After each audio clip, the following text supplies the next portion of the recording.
Yeah, because you got the. I mean, last week I said that though, and Jewel kept me going for another half hour or so. Oh, that's right. Okay, I wasn't here because that was Right. Halloween, and we were.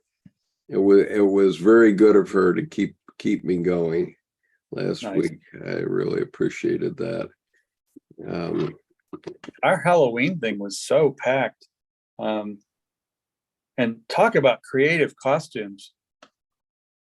I mean, there were a couple people that had these, they had their kids but instead of in strollers, one couple put a like a 3 foot by 4 foot plywood sheet that they cut a square in and fashioned a giant mouse trap.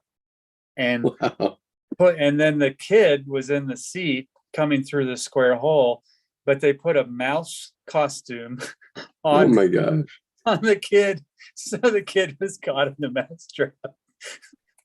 Well, that's an interesting thing to put on your kid. Why would you do that? I mean, geez. Yeah, exactly. It was one of those. It was so funny, except so wrong. Except you couldn't say it was wrong because you kind of didn't know what it meant. I mean, what does a kid in a mousetrap mean? So, well, kids are in a trap, that's for sure, because they're hither and yon, pillar to post. Right. Boy, you haven't lived until you've tried to teach the doodle to kindergarten and first graders. Wow. Not bad. That's pretty intense. It was intense, but we had fun. Nice. And at the end, I always get myself an accolade by saying, well, did everybody have fun today? And everybody says, yeah, it's. And I always do that for the benefit of their teachers. Right. So, all right. So, folks, we are at page 280, and there are only 304. So we have 24 pages to go, but we're only going to get through about 4 tonight. There's a sub essay in the structure of the unconscious called "The Persona as a Segment of the Collective Psyche." And if anything is a symbol of the collective psyche, it's the results of an election. Okay, so we've had our political life. Good evening, Richard. Nice to see you. We've had our political life all stirred up by the news media for months now. It's really gotten ridiculous. It's gotten so I can't even get my email because all the candidates are after me. If you give them $1, you're on their list, and so I'm going to depart their lists all tomorrow after or a day after tomorrow. During my free period, I'm going to take myself off of all lists where I'm still getting emails, because it's just, it's just gotten ridiculous. Mm-hmm. I had a request this morning from the 1st Congressional District of Montana. I said, "Holy cow! How did that person get my name?" Right. I have been to Montana, but I haven't any clue how I got my name onto some list in Montana. Right. But there it was. So let us hope that we get this election behind us without a lot of murder and mayhem. And if we have that's going to speak to the persona of our country as well, unfortunately. And we're going to, by late tomorrow night, we're going to see very clearly what we are and who we are as a nation. And it's like that simulation they have at the Center for Creative Leadership called Looking Glass, where they say, okay, this is you. Do you like it? You do this simulation for 2 days, except we've been doing this simulation for months. And so my prediction is that it's actually going to be a blue wave, not a red wave, although all the pundits right now are saying it's a red wave. So I'm going to be the contrarian. I've been saying it's going to be a blue wave for months, and if I'm wrong next week, well, then I'm sorry, because our country is going to be in a huge mess, just a huge mess. And also, you have to listen. I find it's important to, you don't have to, but I find it important personally to, if I listen to any of those, I'm like, well, that's just like listening to the weatherman and a weather person. It's like, who's just coming across more confidently, and that's just bluster. I mean, so they're trying to sway, saying, oh, come along with a winner, basically. And even if they're losing, they're saying they're winning to try to get more. I mean, so there's such a 3-card Monte thing going on with all that you can't win. I mean, so no, you can't win. And I've made some small contributions to certain candidates over the last couple of years, as a matter of fact. And for my trouble, I get my email filled up with 10 emails a day from those candidates. Yeah. And it's not right what they do, what they have done. And so anyway, we get what we deserve. And so if we are stupid and the persona of our collective unconscious comes out bad tomorrow, I think we're in for a very tough, maybe 2 or 3 decades. It's going to take a long time for people to wake up. And I'm not sure I'll see it in my lifetime. Anyway, okay, so the title of this segment is The Persona as a Segment of the Collective Psyche, paragraph 464. Here we come to a problem which, if overlooked, is liable to cause the greatest confusion. It will be remembered that in the analysis of the personal unconscious, the first things to be added to consciousness are the personal contents. And I suggested that these contents, which have been repressed but are capable of being made conscious again, should be called the personal unconscious.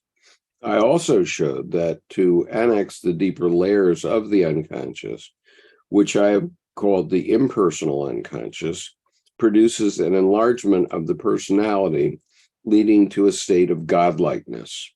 This state is reached by simply continuing the analytical work, which has restored to consciousness the repressed portions of the personality.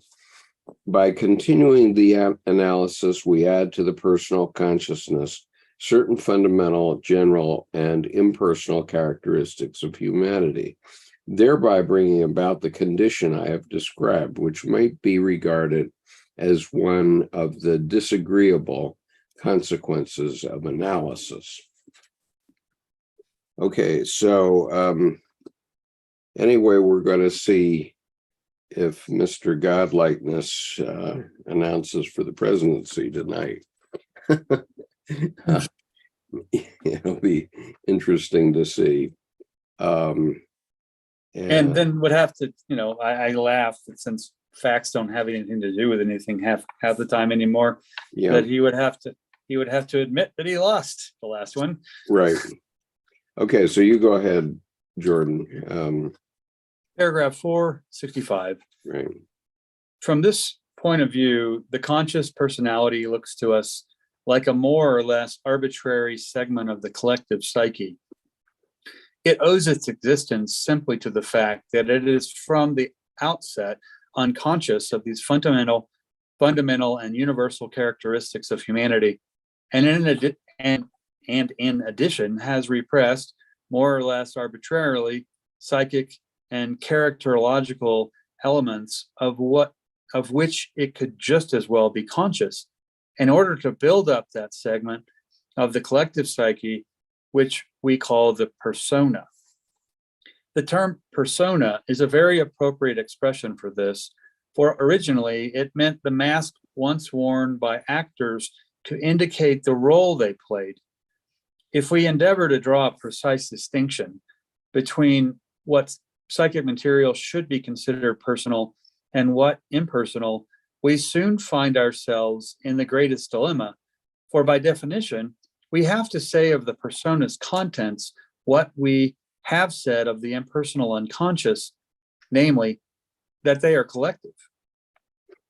It is only because the persona represents a more or less arbitrary and fortuitous segment of the collective psyche that we can make the mistake of regarding it in toto as something individual.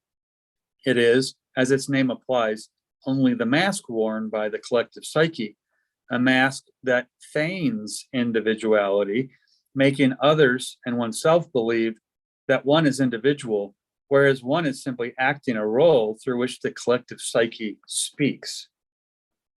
Okay, so I don't know, 15 years ago or so, I was going around, more than that, 20 years ago, I was going around the Middle East asking people what makes the United States the strongest country in the world. Okay, if you don't consider it the best country in the world, then you at least have to acknowledge that it's the strongest militarily and the strongest financially. Okay, and so what factor above all else made that possible? And it's a stump the stars question, but it speaks to the hubris of Americans, and I include myself in that, because we think that we're so wonderful as Americans, and the truth is that, you know, we're not so good after all in a lot of ways. You know, even the best of us are not, and you know, we have a lot of dark stuff in our past, but then again, so does everybody. And so the question is, how does it emerge and how does it show, and how can it be cleaned up? And it can't be cleaned up simply by shaming us into cleaning it up. Okay, and as much as people whose ancestors suffered slavery want reparations, okay, that would be a nice handout.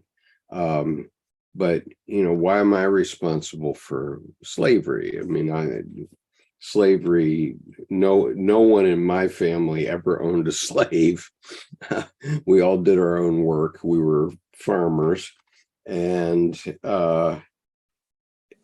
you know, and we never agreed with slavery. We fought on the side of the North in the Civil War, so why should I have to pay for slavery? Okay, so that's one, you know, big elephant in the room type thing. But anyway, I'll shut up. No, I think that's in fact, actually, that's an important piece in terms of a mask that feigns individuality. When, well, the South had the mask, the North had the mask, but it was one country that was divided. And we're now in that one country divided again, except instead of for geographical divisions, it's here and there, everywhere. You get, you know, the red, blue. So basically the whole flag crosses the country. I mean, you just have pockets of one, pockets of the other.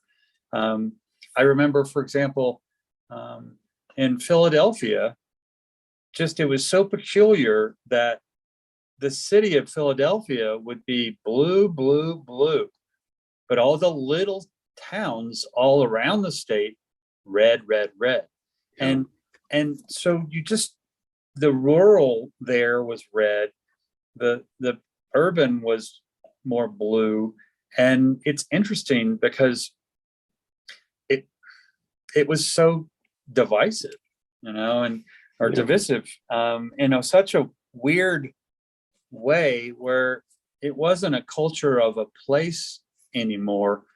And not that there used to be more of a culture of place, but there just seems to be, it used to be more of a dignity and difference. People wouldn't accept the other side, but they kind of leave well enough alone. But now it's picking at everything. So I think that, the feigns individuality, there's no more pluribus. We are, it's out of many one, not we are one. And there's just lots of different ones. Right, exactly. And we're the sum total of that. Now, the one thing that I finally came up with as the golden aspect of America is our diversity. That is our strength, because the diversity of the country is what helps us go forward, because whenever one group gets too godlike, the other parts of the country will pull it down without fail, right? Like crabs in a barrel, one right, tries like to climb crabs out, in a barrel. Yeah, that's exactly one right. tries to climb out and the rest of them pull it back in. So there is a footnote here that we didn't read, and that is at the end of paragraph 464. It says, in a certain sense, this feeling of godlikeness exists a priori, from the beginning, right? A priori means from the beginning, even before analysis, not only in the neurotic, but also in the normal person. The only difference being that the normal individual is effectively shielded from any perception of his unconscious, while the neurotic is less and less so. On account of his quite peculiar sensibility, the latter participates to a greater extent in the life of the unconscious, which does the normal person. Consequently, godlikeness manifests itself more clearly in the neurotic, and it is heightened still further by the realization of unconscious contents through analysis. So you can see this happening with our former president, where he keeps raising the temperature, saying, I'm going to do it. I'm really going to do it. I'm really going to do it tonight. Yeah, no, I'm not going to do it. Oh, well, yeah, maybe I'll do it tonight. So as of 8:22 p.m. on the night before the election in 2022, we don't know if he's going to do it. And we surely don't know whether it will protect him from his legal problems, but it's doubtful, because one thing we know is that Merrick Garland will be the Attorney General for the next 2 years, regardless, unless something untoward happens, and he will see it through to the end regardless. So anyway, go ahead. Well, and I have my theories actually on that, the whole IRS thing, that and this is just conjecture, maybe true, maybe not, but what I feel is that it's not that he didn't pay taxes, it's that he made an agreement, like a payment agreement 18 years ago, when he took $1 billion loss. And then what happens is, I think if I scaled it through from other agreements I've seen, that would make him not liable to pay until 2023. And just for the scale of the, one of us would get 6 months or something before blah, blah, blah, and then, or turn around and pay the small amount and then defer and play those games with their deferral options, so that maybe weren't tax returns simply because it was, no, you're in the kind of no man's land of a deferral period. And other than reporting, it would feel like there would be returns, but no payment. And that, honestly, I hate to say this, but then that's legal IRS stuff. Well, I'm not. yeah, I mean, you get to the point where you are too big to fail. And, a classic example is a colleague that I worked with in his previous company. His company owed $200 million, and the bank was about to demand payment on the $200 million. Mm-hmm. And I won't say what company or what bank. So he just went into the bank and said, well, we want you to loan us another $100 million. Okay. Or we will go bankrupt, and then you'll have to deal with the $200 million loss and the consequences of that. Well, and yeah. so what happened? The bank lent him another $100 million. Mm-hmm. And so they deferred their potential problem. And, right. And then what's interesting then is that cut in half the heavy on their balance sheet. Because now then 200 million was only, they were owed 200, but then he had 100, and then they had another 100, so that's 300 million of leverage to debt. So they're actually able to utilize that in that scale as a debt in that kind of scale is not like our checkbook. No, definitely not. Okay, so you want to read on now? Yeah. Okay. Paragraph 466. I will comment, though, that it's interesting that godlikeness manifests itself more clearly in the neurotic. Yeah. and then it's heightened further by the realization of basically more unconscious contents and the analysis. That's almost like giving the DSM to a hypochondriac. Oh, look. Well, I actually don't think he's neurotic, because no. I just thought that it was interesting just to go back to the text. Sure. I just wonder if he actually is neurotic. I mean, he's made the rest of us neurotic, but I doubt that he's neurotic, because if they're actually trying to get you, then it's not paranoia. Right? Yeah, I was going to say that. Yeah, exactly. If they're not trying to get you, it's not paranoia. If they are trying to get you, it's not paranoia. Yeah. Right. So go ahead. Yeah, paragraph 466. When we analyze the persona, we strip off the mask and discover that what seemed to be individual is at bottom collective. We thus trust the petty god of this world. We thus trace the petty god of this world back to his origin in the universal God, who is a personification of the collective psyche. Whether we reduce the personality to the fundamental instinct of sexuality, like Freud, or to the ego's elementary will to power, like Adler, or to the general principle of the collective psyche, which embraces both the Freudian and the Adlerian principles, we arrive at the same result: the dissolution of the personality in the collective. That is why, in any analysis that is pushed far enough, there comes a moment when the subject experiences that feeling of godlikeness of which we have spoken. Well, yep, and if the Republicans are extremely successful tomorrow, then Donald Trump will definitely go through a feeling of godlikeness, no doubt about it.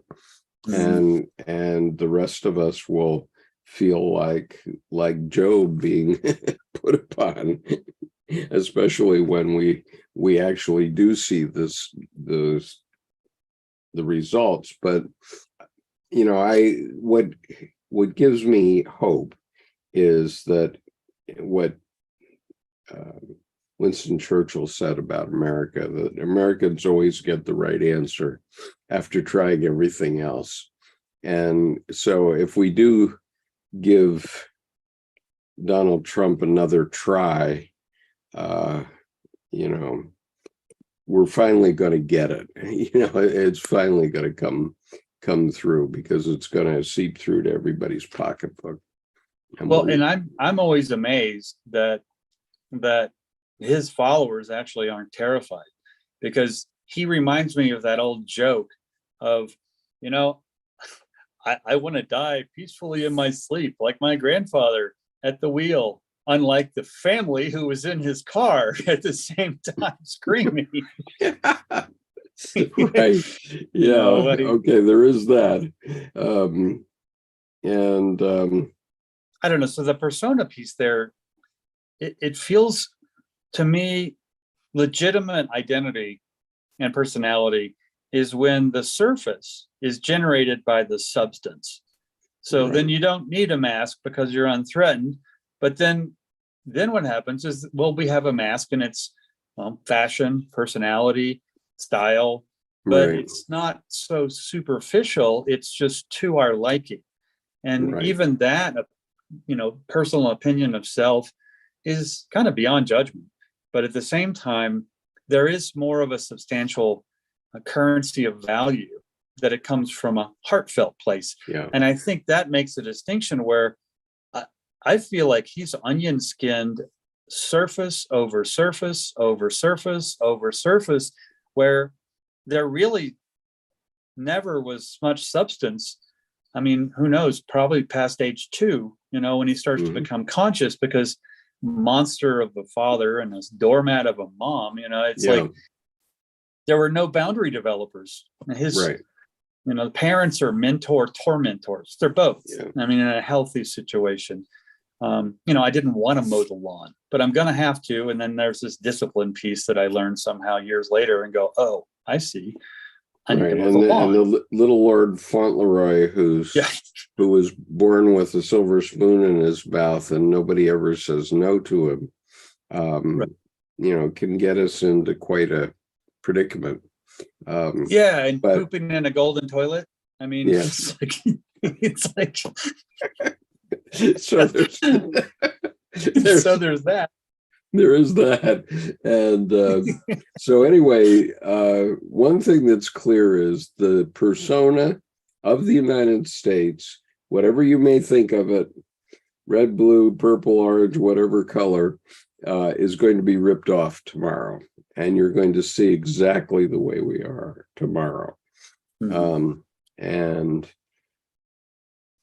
And then what will happen on Wednesday is, come what may, regardless of the results in the election, people will start trying to put layer over persona onto the psyche of America after that, making an excuse for us one way or another. Well, it'd be like Tammy Faye Baker's makeup, which looks like, her husband did the joke with the black on the binoculars. Right. So from Wednesday, we're going to just see how they put the pancake makeup back onto us. But tomorrow we're going to be stripped bare, and for the whole world to see, and we deserve it. Okay, go ahead, Jordan. 467.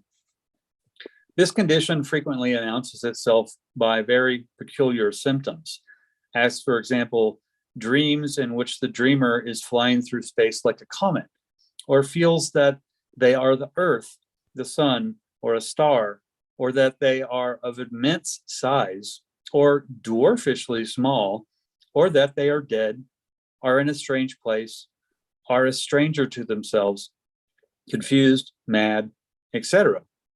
They may also experience body sensations such as being too large for their skin or too fat, or hypnagogic sensations of falling or rising endlessly, of the body growing larger, or of vertigo.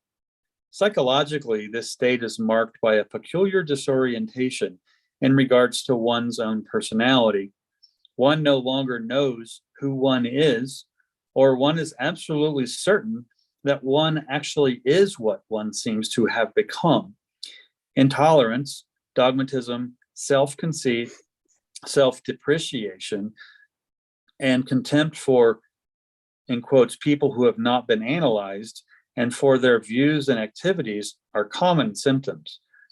Often enough, I have observed an increase in the liability to physical illness, but only when the patients relish their condition and dwell on it too long. Okay. I'll read on. Okay, go ahead. Go ahead. You want to comment on that? Well, I was going to say, let's keep reading on because these paragraphs seem to be linked pretty strongly. So 468, the forces that burst out of the collective psyche are confusing and blinding. One result of the dissolution of the persona is the release of fantasy, which is apparently nothing less than the specific activity of the collective psyche. This outburst of fantasy throws up into consciousness materials and impulses whose existence one had never before suspected. All the treasures of mythological thinking and feeling are unlocked. It is not always easy to hold one's own against such an overwhelming impression. This phase must be reckoned one of the real dangers of analysis, a danger that ought not to be minimized. Okay, so we're being analyzed tomorrow, and the result is going to get pushed up into our faces and the faces of everyone in the world in terms of who and what we really are as a nation. Well, this reminds me astrologically of the "it's time to grow" examples, where Uranus lives under Saturn's throne. And what happens is then Saturn's throne becomes pretty much Humpty Dumpty egg. And when it's time to grow, reasons are unreasonable, Saturn will swell, crack the chrysalis, emerge, and there's nothing we can do about it. And what happens, though, is the positive place, the workability, potential for action during those times is when you then, like swimming in the ocean at night, you need to have a freedom from knowing. Mm-hmm. You have to be comfortable with the not knowing, or you're going to terrify yourself to death when all the sharks and monsters or whatever are far away, and you'll do their job for them. So I think that Uranian freedom from the known, as it were, that's tomorrow. It's going to blast open and it's going to be what it is. And we don't know until we see. Now, we won't know everything tomorrow, but I think it's one of those, the head is crowning. Or we're going to know pretty well. Or, oh, crap, the umbilical's wrapped around the neck. Oh, it's breech. Oh, we have to, there's a kind of a, what's the condition of the birth tomorrow? Right. Okay, so why don't you go ahead and read the next two paragraphs and we'll discuss that and then we'll wrap it up for tonight. Cool. Okay, paragraph 469. It will readily be understood that this condition is so insupportable that one would like to put an end to it as speedily as possible, since the analogy with mental derangement is too close. As we know, the commonest forms of insanity, dementia praecox or schizophrenia, consists essentially in the fact that the unconscious in large measure ousts and supplants the function of the conscious mind. The unconscious usurps the reality function and substitutes its own reality. Unconscious thoughts become audible as voices, or are perceived as visions or body hallucinations, or they manifest themselves in senseless, unshakable judgments upheld in the face of reality. Paragraph 470. In a similar, but not quite identical manner, the unconscious is pushed into consciousness when their persona is dissolved in the collective psyche. The one difference between this state and that of mental alienation is that here the unconscious is brought to the surface with the help of conscious analysis. At least, this is how things go at the beginning of an analysis, when powerful cultural resistances to the unconscious have still to be overcome. Later, when the barriers built up by the years have been broken down, the unconscious intrudes spontaneously and sometimes erupts into the conscious mind like a torrent. In this phase, the analogy with mental derangement is very close. In the same way, the moments of inspiration in a genius often bear a decided resemblance to pathological states. But it would be real insanity only if the contents of the unconscious became a reality that took the place of conscious reality. In other words, if they were believed in without reserve. Actually, one can believe in the contents of the unconscious without this amounting to insanity in the proper sense, even though actions of an unadapted nature may be performed on the basis of such convictions. Paranoid delusions, for instance, do not depend on belief. They appear to be a true a priori state of previous in the beginning and have no need of belief in order to lead an effective and valid existence.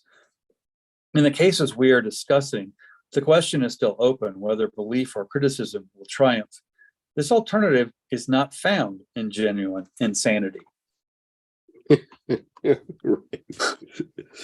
Okay. Well, not just three words, reasons are unreasonable. That's right. And so in our current affairs in the collective, which is what we're talking about here, the analogy with mental derangement is too close. We can see that everybody's feeling it. Everybody's feeling the tension of what's going to happen in the election tomorrow. And, we're going to see who we are as a nation tomorrow. We're going to know that. And it is going to be a watershed moment. And it'll be interesting to see whether the former president ends up having to slink back into his hole and start to really defend himself in court, or whether he gets another shot at it. Okay.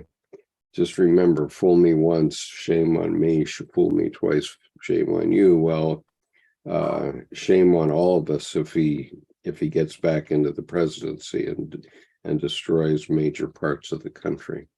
And that's, I think, what's interesting here. The whole reasons are unreasonable thing, so close to the edge of actual insanity. Right. The thing is, there's the whole, they muddy the waters to make them seem deep. And so there's so much chaos and interference pattern making where some people don't understand that when the storm is there, go back inside or use an umbrella instead of getting all scatterbrained, because that's been, the media just seems to push and then push the push and then add fuel to the fire and then add more fuel to that fire, and et cetera, et cetera. And again, you get so far away from what the actual generator or drivers actually were in the first place, right, that you're flagellating around in these interference patterns, confused, when in reality, you're not confused. You've been duped into thinking you should be, all frazzled. And when the reality is, then that's the time when weakness is there, and there's the opening for the knockout, as it were. And it's you can just watch a calm fighter versus the fighter who got hurt. Now, some people who are in the ring get hurt and they're more dangerous. Right. It's a wounded animal. Some people, though, get hurt and they become more urgent. And that's when they get out of sync with their own pace. They make mistakes because they under and overstep. And I think that's where the only positive benefit I see is that we're not in that self-righteous, rah, rah, rah, 5A football, we're number one America. we're seeing, we've got some spreaders and we're about to see what's inside. Right. And what I know for myself in my heart is that every time our former president blames somebody for something, whatever it is, it's normally something that he's doing. Okay. Right. And boy, do I ever see that in infantile kids, little kids. Okay, because in the classroom, there's always this blaming going back and forth. I said, whoa. Let's not do that. I mean, because, it'll start with, oh, he's sitting in the wrong seat. They've got these little kids, let's say under the 6th grade. They always have an excuse for everything and an excuse for what they're getting away with. And, you just have to sit them down and say, what are we here for? Why am I here trying to talk to you?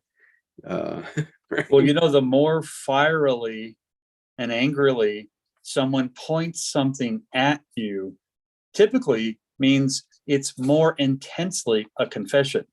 Yeah. And I remember my dad used to say, I asked him one time, I said, how'd you know that? Are you psychic? He goes, no, you're getting stirred up too easily. And the thing is, when people are stirred up, they tend to blame people. And all that blaming is always confession. So it's like, yeah, so, right. it doesn't apply. He said, if in a clear, calm mind, you tell someone something. So what we will see tomorrow is that if the Republicans have a wonderful day, then our former president will take all the credit for that. But if they fail to have a wonderful day, he'll blame it on everybody under the sun. Oh, yeah, because, God forbid that he actually has a position. I mean, he hasn't finished sentence in a couple of years, so we still don't know what he's saying. Yeah. Yeah. What a world we live in right now. And what I find a shame is that there used to be a classism that was just as horrible. That was, the intellectual versus the ignorant. Yeah. Except now the classism is just the confident over the easily ruled. And neither of those two, the confidence can be bluster, confession, and the easily ruled piece is just accentuated by interference patterns put through to muddy the water. I mean, so there's just such a lack of substance. There's definitely a lack of substance because I see that the Democrats have definitely not talked about the economy properly, because it's the big investment banks, the GOP traditionally, which destroyed the economy in 2008 and took 10 million people's homes, including mine. And they basically harvested our life savings. And yet the supporters of the GOP now think those are the people that are going to save them. Well, no, they're not. They're not going to save them. They're going to make your life worse. 2008 is when I learned from a loan advisor and real estate professional friend of mine that there was even, had never even heard the term, a shadow market. But I was at a dinner party and I said, the strangest thing today, I was out taking a walk in my neighborhood and I walked in an area that I had along a couple streets I hadn't been on. Just, switch it up. I said, every fourth house or so had a light on. 3 houses in between just dead dark, not on vacation. And about every third set of those 3 vacant homes had a for sale sign. I said, why aren't there 9 for sale signs in those 3 groups of 3? Wanted to hear that story too. You're going to have to start over again. Every 4th house had a light on, and 3 how, and then you froze. Okay. Every 4th house had a light on. And then the 3 houses in between were just dead dark, and not a home where someone was on vacation. I mean, these were vacant. Mm-hmm. And you could kind of tell by the lawn too. I mean, there was just enough unkempt. And it was interesting because then I said, so why in that 3 sets of 3 houses weren't there 9 for sale signs? I saw 1 for sale sign, and that means 8 that are vacant, but they're not available. He said, oh, that area of town is the primary shadow market in Denver for the banks. And I went, what's the shadow market? He said, that's how they adjust supply and demand. They determine how many of the homes that are potentially available to be sold are sold. And how many of them just sit is this kind of leveraged debt equity behind the scenes that no one really knows about. And right. And it kind of stops there. I don't know. They have all these things. I mean, they created in the early 2000s, they created a separate currency in this country in the form of credit default swaps and right. Second mortgages and things like that. And they just created more and more risk until finally they did collapse the economy. And what's going to happen to our former president eventually? I mean, he is a master of the tactic of double down. Okay. And he creates more and more risk for himself, because long ago, if he ever got prosecuted for the things that he's done, he would have been in jail for life. So after that, there's no point in stopping, right? You just double down on everything and make people back off and back down. And I remember a game of pool I played with a friend one time where I said we played for $1 and then and I lost, and I said, well, double or nothing. And then we were playing for $2, and I kept losing all night long. We played till about 4:00 in the morning, and finally, by some quirk of fate, when I owed like $4 billion or something like that, I finally won a game, and I said, okay, that's the end, but yeah. But we're gonna see some very interesting times ahead of us. It's going to be interesting to watch. And that's the thing, is to look, and not inflation economically, to look for the things that are unduly inflated, and part of that is personalities, like his. Right. So we're going to have a snapshot on the American collective unconscious tomorrow. That's going to be on view for everybody in the world to see. It's only valid for tomorrow, and it wears off pretty darn quick because they keep putting the spackle on the makeup very quickly. Well, and honestly, the old joke of, vote early and often. I mean, that now you got to be. It's like, don't say that, because that's illegal and not a joke anymore, because a lot of that has occurred. Yeah, or people have tried to do it anyway. Right.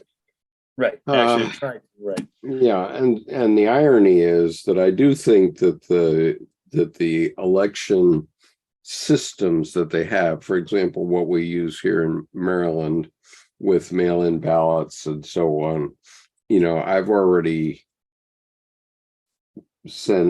we used a Dropbox and we put in our vote about 3 weeks ago or more.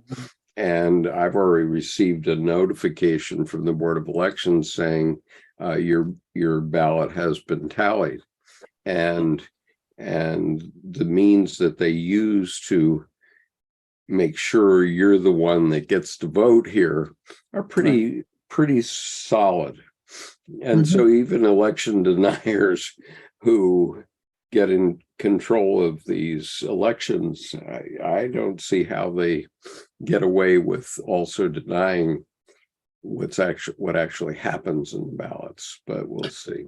Yeah, and that's the thing too, is all the quote unquote voter fraud that, yeah, it's the attempts at voter fraud, but the actual occurrence of fraud is a lot less than a lot of people know.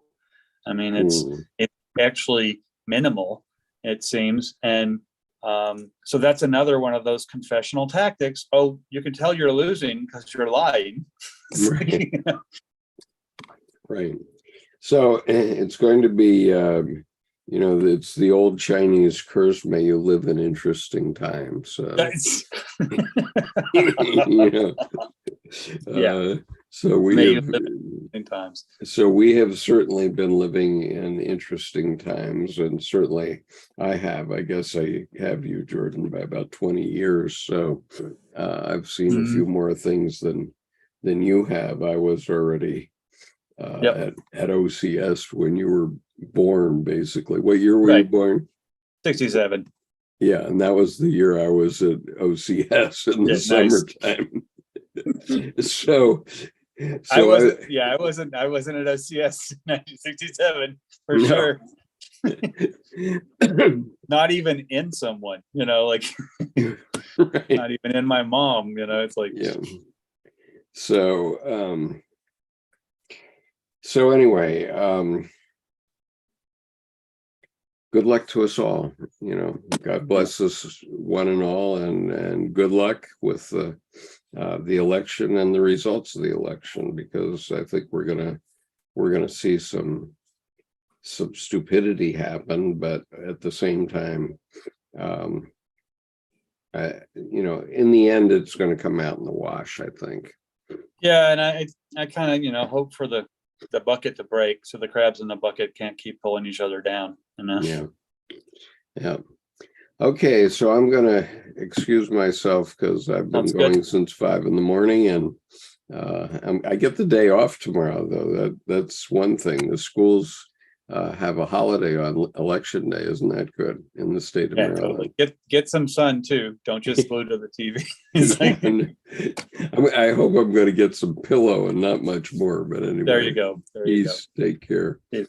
All right, we'll continue this. The follow-on to this, what we've been talking about tonight, is in the book, which Jung wrote 100 years ago. Let me just tease it here. Attempts to free the individuality from the collective psyche, the regressive restoration of the persona. So from tomorrow, we will see the regressive attempts at restoring the persona in the form of the Tammy Faye makeup. Yeah. So cliffhanger activate. Tomorrow is the day we look at the collective unconscious raw and see the results. Peace, everyone.